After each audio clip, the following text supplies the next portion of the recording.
안녕하세요. 오늘도 사연 살롱을 찾아주셔서 감사합니다. 저는 60 중반의 할머니입니다. 저는 한 대학교의 의대 교수인데요.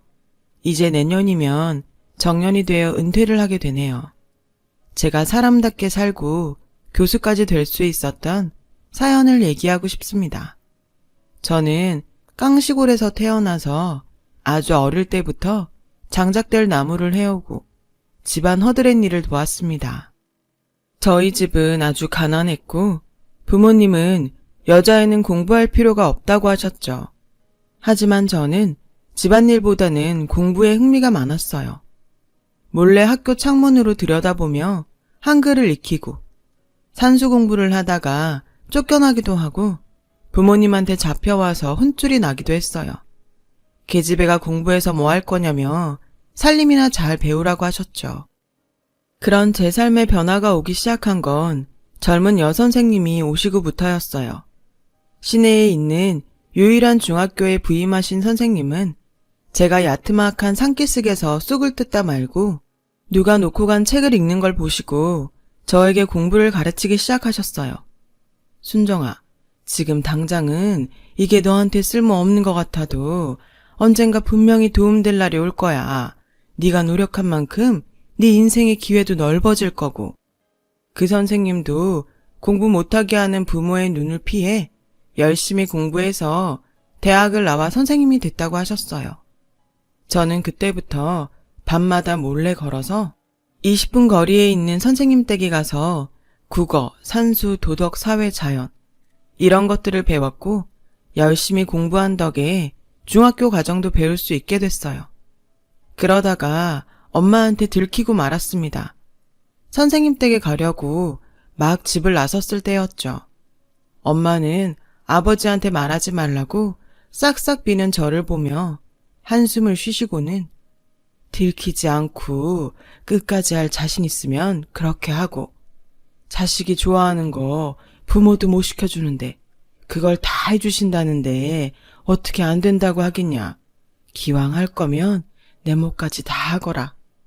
라며 몰래 다닐 수 있게 해주셨습니다. 그렇게 몇 년간 공부가 계속되면서 저는 검정고시에 합격했고 대학에 가고 싶다는 꿈을 꾸게 되었죠. 하지만 현실적으로는 어려움이 많아서 엄두가 나지 않았어요. 공부할 시간도 많아야 하고 문제집도 살 게 많고 그저 막막해서 걱정을 하자 선생님은 엄마를 만나셨어요. 순정이는 정말 똑똑해요. 누구보다 이해력도 빠르고 머리도 좋고 굉장히 성실하죠. 이런 애가 공부를 안 하면 누가 하겠어요. 부디 어머님께서 순정이가 대학에 갈 수 있도록 도와주세요. 그 말에 엄마는 한동안 고민하셨어요. 그리고 결국에는 저를 밀어주기로 하셨습니다. 아빠 몰래 집안일 하는 시간을 빼주셨고 문제집 살 돈도 주셨어요. 그 돈이 충분치 않았기 때문에 저는 선생님의 도움을 받아야 했습니다. 두 분은 그렇게 뒤에서 조용히 제 앞날을 위해서 지원을 아끼지 않으셨죠.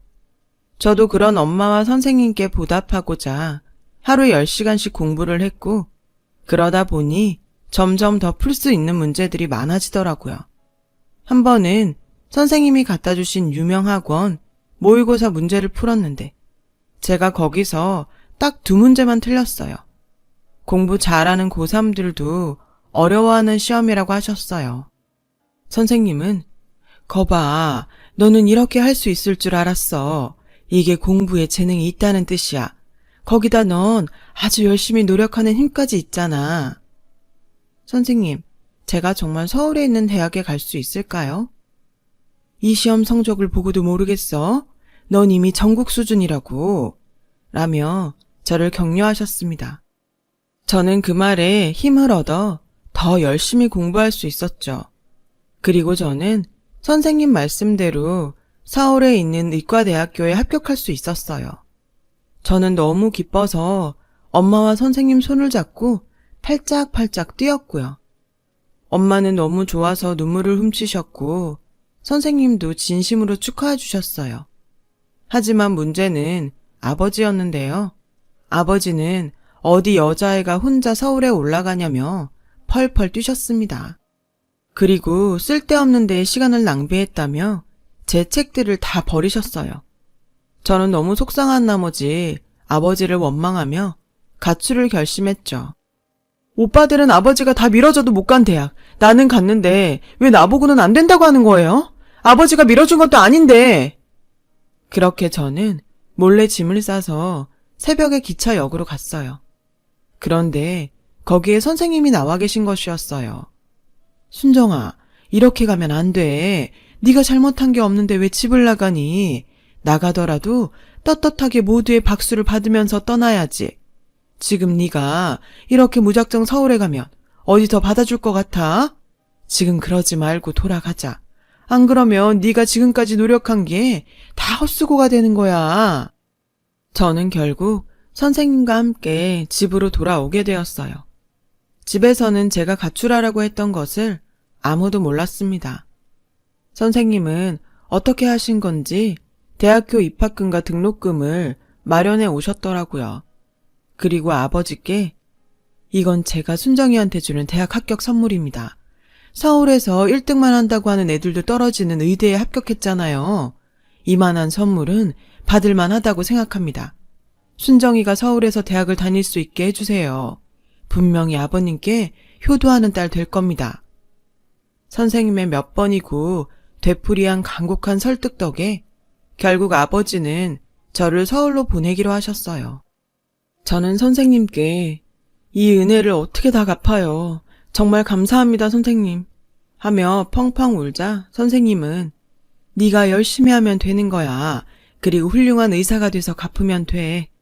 라며 제 어깨를 토닥여 주셨습니다. 저는 그러겠다고 굳게 약속했고 대학에 가서 정말 열심히 공부했어요. 1학년 때 다들 해본다는 미팅도 하지 않았고 다른 애들과 몰려다니며 놀지도 않고 공부하고 학생 과외만 열심히 했죠. 그렇게 1학기를 우수한 성적으로 마치고 집으로 돌아갔어요. 선생님께 드릴 선물을 사가지고 시내 중학교로 갔더니 선생님이 그만두셨다는 거예요. 어떻게 된 일인지 영문을 묻자 결핵에 걸려서 수업 시간에 피를 토했고 그 이후로 학교를 그만두고 요양을 떠났다고 하더라고요. 선생님은 제 앞으로 편지를 남겨놓으셨더군요. 편지를 서울로 보내지 않은 건 제 공부를 방해하기 싫어서였다고 적혀 있었어요. 순정아, 너는 언젠가 꼭 훌륭한 의사가 될 거야. 선생님은 그렇게 믿어. 그러니 건강 유의하면서 공부해야 한다. 건강 잃으면 아무 소용없어. 저는 선생님이 어디로 가셨는지 학교 선생님마다 붙잡고 물어봤습니다. 그러나 선생님이 어디로 요양 가셨는지 아는 사람은 없었어요. 아무에게도 말 안 하고 떠나셨다는 거였습니다. 요즘 같으면 인터넷으로 어떻게든 찾을 수 있었을 거예요. 하지만 당시에는 그럴 수가 없었어요. 저는 선생님을 찾으려고 알만한 사람들을 찾아다녀 봤지만 결국 찾지 못했고 방학이 끝나 학교로 돌아가야 했습니다. 저는 자취방에 돌아와 책상 앞에 앉아 결심했어요. 그래, 선생님을 다시 만났을 때 자랑스러운 제자가 될 수 있게 열심히 살자. 공부도 열심히 하고 돈도 열심히 벌자. 그게 선생님께 보답하는 길이야. 저는 그때 이후로 정말 더 이를 악물고 공부했어요. 잠 한숨 안 자고 며칠씩 공부하다가 병원에 입원도 해봤고 너무 책상 앞에 앉아 있어서 엉덩이가 온통 짓무른 적도 있었죠. 밥 먹는 시간도 아까워서 일주일치 주먹밥을 만들어 놓고 냉동실에 넣어 놨다가 하나씩 꺼내 녹여서 먹었습니다. 반찬은 시골에서 보내준 김치 한 가지였고요.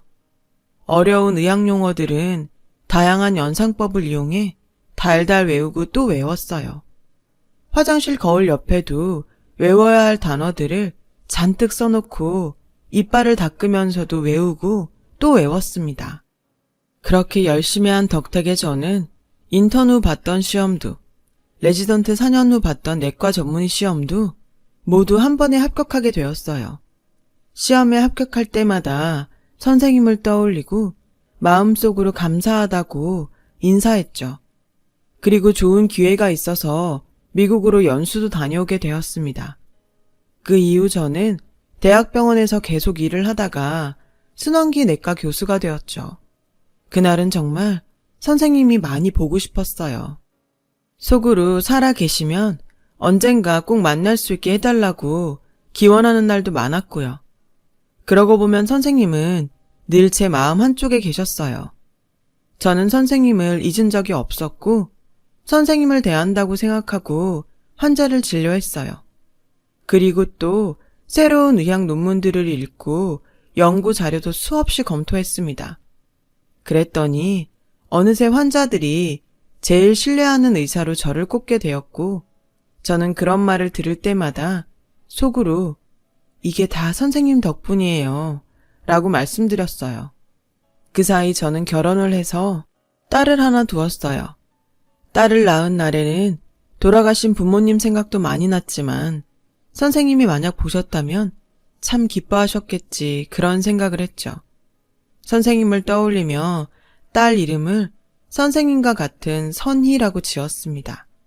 선생님처럼 마음 넓고 예쁜 사람이 되길 바래서였어요. 그리고 어느새 그 딸이 다 커서 결혼할 나이가 되었죠. 딸도 저처럼 의사가 되고 싶다며 의대에 가서 인턴을 하고 있었습니다. 엄마, 나 만나는 사람 있는데 엄마도 한번 같이 봤으면 좋겠어. 그래? 결혼까지 생각하는 사람이야? 내가 지금까지 엄마한테 내 남친 소개한 적 없잖아. 이 오빠는 진짜 내 인연인 것 같아. 딸은 부끄러운 듯 쑥스러운 표정으로 말하더군요. 저는 그렇게까지 내키지는 않았습니다. 딸 얘기를 들어보니 마음은 착하고 긍정적인 사람 같은데 크게 욕심도 없고 가진 것에만 만족하며 그날 벌어서 그날 쓰고 사는 사람 같았거든요.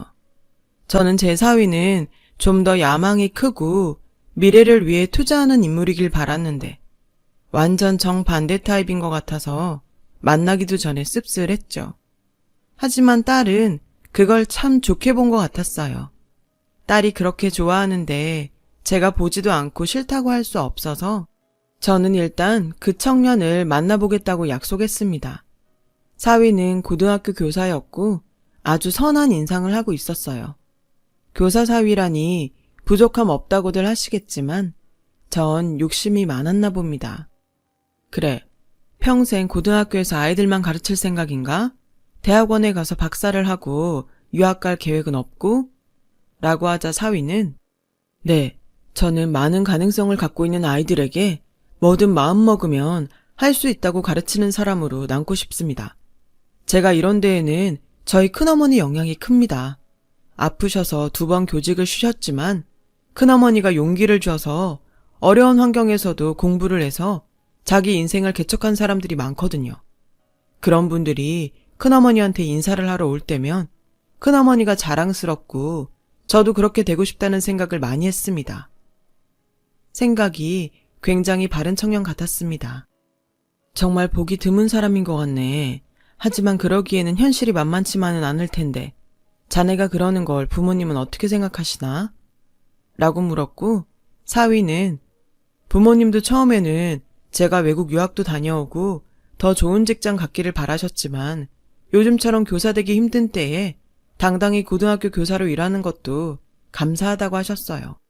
제 생각도 많이 지지해 주셨고요. 라며 쑥스럽다는 듯 웃더군요. 엄마, 왜 자꾸 그런 질문만 해? 꼭 오빠가 교사인 게 마음에 안 드는 것처럼. 나는 오빠 같은 사람이 더 많았으면 좋겠는데? 오빠가 하는 거 보면 정말 존경스럽다고. 그리고 학생들한테도 인기가 얼마나 많은데 그래. 교사가 천직이야. 타고났다니까. 라며 딸이 옆에서 지원 공세를 펼쳤습니다. 그렇게 좋은 뜻을 가졌다니 할 말은 없었죠. 제가 너무 속물처럼 느껴지기도 했고요. 남편은 큰 불만 없었습니다. 문제는 저였죠. 제 딸은 더 근사한 직업을 가진 사람에게 보내고 싶었던 거죠. 하지만 저런 마음씨를 가진 사람이라면 내 딸을 믿고 맡길 수 있겠다는 생각도 들었습니다. 그래서 저는 정말 그 청년의 마음가짐 하나만 보고 딸의 결혼을 허락하게 되었어요. 그리고 결혼식 준비는 원만하게 진행되어 양가 부모님의 상견례 날이 되었어요. 저는 약속 장소인 한정식 식당에 조금 일찍 도착했죠. 환자 진료가 생각보다 일찍 끝난 것도 있었지만 중요한 자리인 만큼 먼저 가서 마음의 준비를 하고 싶은 것도 있었거든요. 제가 식당에 들어서자 젊은 직원이 나와서 예약을 했냐고 묻더군요. 저는 상견례 예약을 했다고 말했고 직원은 저에게 잠시 기다리라고 했어요. 그렇게 직원을 기다리며 서 있는데 카운터에서 감사합니다. 다시 뵐 날 기다리고 있겠습니다. 하는 고상한 목소리가 들렸습니다. 아무리 생각해도 익숙한 목소리여서 카운터 쪽을 돌아보게 되었어요. 그랬더니 저보다 한 10살은 많으신 것 같은 여자분께서 우아하게 머리를 틀어 올리시고 앉아서 계산을 하고 있었습니다. 저는 자꾸 어디서 본 것만 같아 가까이 다가갔어요. 네, 무엇을 도와드릴까요? 저를 본 여자분이 미소를 지으며 그렇게 물으시더니 한참 저를 쳐다보셨습니다. 저도 한참을 바라봤고요. 아무래도 낯이 익었으니까요. 그리고 그 목소리의 억양, 부드럽고 우아한 느낌이 예전에 제가 알던 유선희 선생님과 너무도 닮아 있었어요. 그러고 보니 눈매라던가 얼굴형, 콧날이 선생님과 흡사했죠. 저는 떨리는 목소리로 혹시 유선희 선생님 아닌가요? 라고 하자 그분도 너 순정이니? 라고 물으셨습니다. 그 자리에서 눈물을 터뜨리고 말았어요. 상견례라고 특별히 신경 써서 했던 화장이 다 무너지는데도 아랑곳 없이요. 선생님, 제가 얼마나 선생님을 찾았는데 어떻게 이런 데서 만나요? 선생님, 정말 보고 싶었어요. 너무 그리웠어요. 한시도 잊지 않았어요. 저는 통곡을 하며 그 자리에 주저앉았어요. 선생님도 눈물을 훔치시며 제 손을 잡으셨죠. 순정아, 너 정말 순정이 맞구나. 살아있으니 이렇게 만나는구나. 나도 널 잊어본 적이 한 번도 없어. 내가 아파서 어쩔 수 없이 그곳을 떠나야 했을 땐 정말 마음이 아팠단다. 그래도 네가 정말 잘 산 것 같아서 기쁘구나. 저는 언제고 살아있을 때 선생님을 다시 뵙게 해달라고 매일 속으로 빌고 또 빌었어요. 그래서 오늘 이렇게 만났나 봐요. 선생님도 눈시울이 붉어져서 저를 끌어안으셨어요. 그리고 여긴 어떻게 왔냐고 물으시더라고요. 저는 상견례 얘기를 했죠. 선생님은 예약자 이름을 보더니 놀라시며 네가 선희 엄마였니? 라고 하시는 거였어요. 저는 너무 놀라서 제 딸을 아시냐고 했고 선생님은 바로 제 사위의 큰어머니라고 하시는 거예요. 나는 벌써 네 딸 봤지. 정우가 꼭 소개시켜주고 싶은 사람이 있다고 해서 몇 번이나 봤는걸. 너무 예쁘고 총명하고 이상하게 정이 가더라니. 네 딸이어서 그랬나 보다. 라며 놀라셨어요. 저는 온몸에 전율이 흘렀어요. 사위가 닮고 싶었던 사람이 선생님이라니. 저는 사돈분들과 사위와 딸을 만나 선생님과의 인연을 이야기했고 그분들과 사위도 다 놀라더라고요. 당연히 제 딸도 놀랐고요. 무엇보다 제가 딸 이름을 선생님 이름을 따서 붙였다니까 사위는 흠칫하더군요. 처음에 제 딸한테 눈이 간 게 큰어머니 이름하고 같아서였답니다. 어떻게 이런 인연이 있을 수 있는지 하늘은 계속 우리를 잊지 않고 지켜보시고 있다가 이렇게 엮어서 저와 선생님을 만나게 해준 것 같았어요. 그날 상견례가 끝나고 저와 선생님은 오래도록 이야기를 나누게 되었어요. 선생님은 처음 요양을 마치시고 다시 교사를 하시며 결혼도 하셨다고 했습니다. 그러나 몸이 너무 쇠약해져서 아이를 낳을 수 없었다더군요. 학교 일도 너무 무리를 해서 몸이 다시 나빠졌는데 그때도 폐가 문제가 됐다고 하셨어요. 결국 교사를 그만두셨고 집에서 지내시다가 가끔씩 남편이 경영하는 한정식 식당에 나와서 카운터를 봐주고 있다고 하셨어요. 마침 제가 간 날이 시조카 상견례여서 제 딸도 보고 저희 부부도 볼 겸 나오셨다는 거였습니다.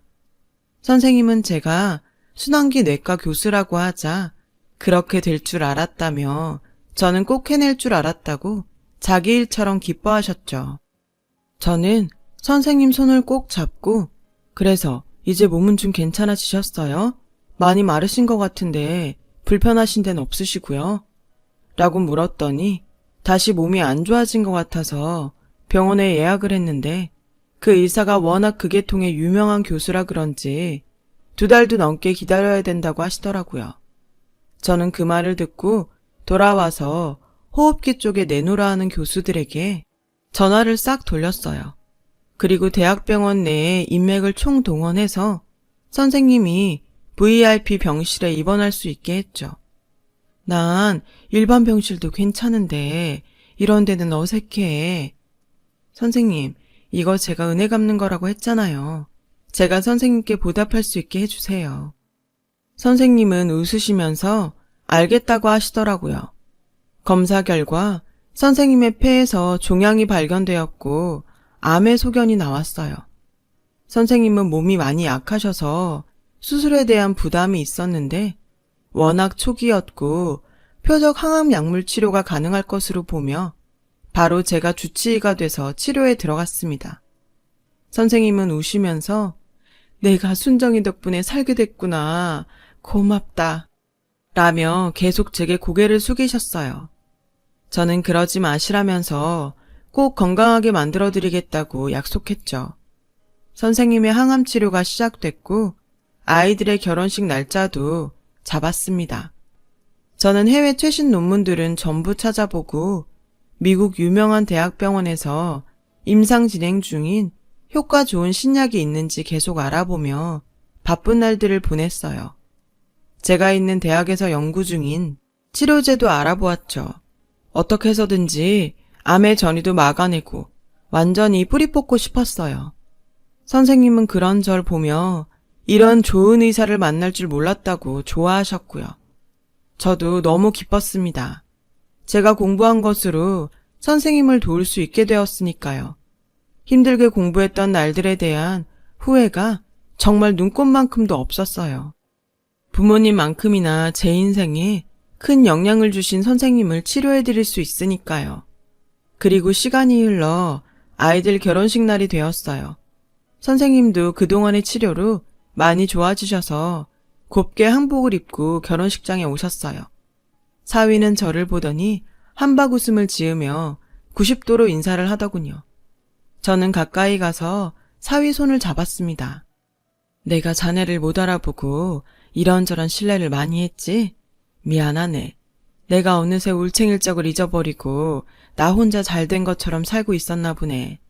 자네가 그토록 닮고 싶어하는 큰어머니 유선희 선생님이 오늘의 나를 만들어주셨는데 자네는 더 훌륭한 제자들 많이 만들게. 아닙니다, 장모님. 저는 섭섭하게 느낀 적 한 번도 없어요. 그리고 선희가 조물룡한가요? 아까우신 게 당연하죠. 저한테 정말 넘치는 사람입니다. 그거 잊지 않고 늘 존중하는 마음으로 살겠습니다. 저와 선희의 결혼을 허락해 주셔서 감사합니다. 라는데 제 눈시울이 뜨거워지더라고요. 결혼식이 진행되고 딸과 사위가 우리 부부와 사돈 부부에게 차례대로 인사를 했어요. 저는 그 자리에서 일어나서 선생님 앞에 갔죠.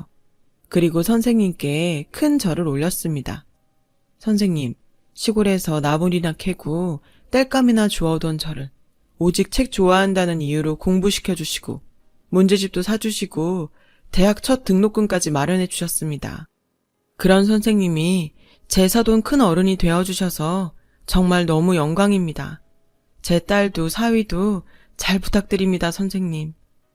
사돈 내외도 저의 사정을 잘 알고 계셨어요. 눈시울을 붉히시더라고요. 다들 박수가 터졌고 그 가운데 우는 사람들도 있었어요.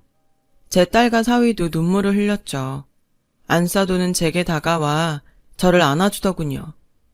행복한 딸의 결혼식을 울음바다로 만들어 너무 미안했지만 저는 그렇게라도 공개적으로 사람들 앞에서 선생님께 인사를 드리고 싶었어요. 선생님은 건강을 회복하셨고 지금은 정기적으로 검진을 받으러 오십니다. 이제 제가 은퇴하고 나면 같이 여행이나 다니자고 하시네요. 저도 그럴 날만을 기다리고 있습니다. 이제라도 선생님의 은혜에 보답하며 살고 싶어요. 제 얘기 들어주셔서 감사합니다. 다들 평안하시고 좋은 일 많으시길 빌겠습니다. 여러분, 사연 댓글에 응원과 현명한 조언 부탁드려요. 좋아요와 구독은 저에게 큰 힘이 됩니다. 오늘도 좋은 일 가득하세요.